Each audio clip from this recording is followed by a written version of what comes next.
बिस्मिल्लाहिर्रहमानिर्रहीम। अस्सलामु अलैकुम वरहमतुल्लाहि वबरकातुहू। आबिद राजा चैनल की तरफ से आज मैं अपने दोस्तों को एक ऐसी दुआ पढ़ना सिखाऊंगा कि ये पढ़ने से इंशाअल्लाह आपको 4 अजीम फ़ायदे होंगे।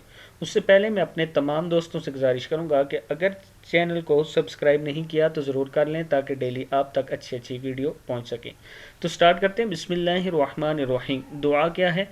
ला इलाहा इल्लल्लाहुल मलिकुल हक़्क़ुल मुबीन। ला इलाहा इल्लल्लाहुल मालिकुल हक़्क़ुल मुबीन। इसके 4 फ़ायदे हैं।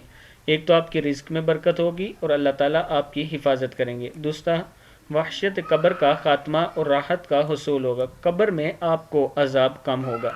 गना ज़ाहिरी और बातिनी का हुसूल होगा। जन्नत के दरवाज़ों पर दस्तक देना और दुखूल जन्नत का परवाना है ये दुआ। अगर आप ये पढ़ेंगे तो जन्नत के दरवाज़ों में इंशाअल्लाह आप किसी भी दरवाज़े से दाखिल हो सकते हैं। इस दुआ को आपने ख़ुद भी पढ़ना है और आगे ज़रूर शेयर करना है। अस्सलामु अलैकुम वरहमतुल्लाहि वबरकातुहू।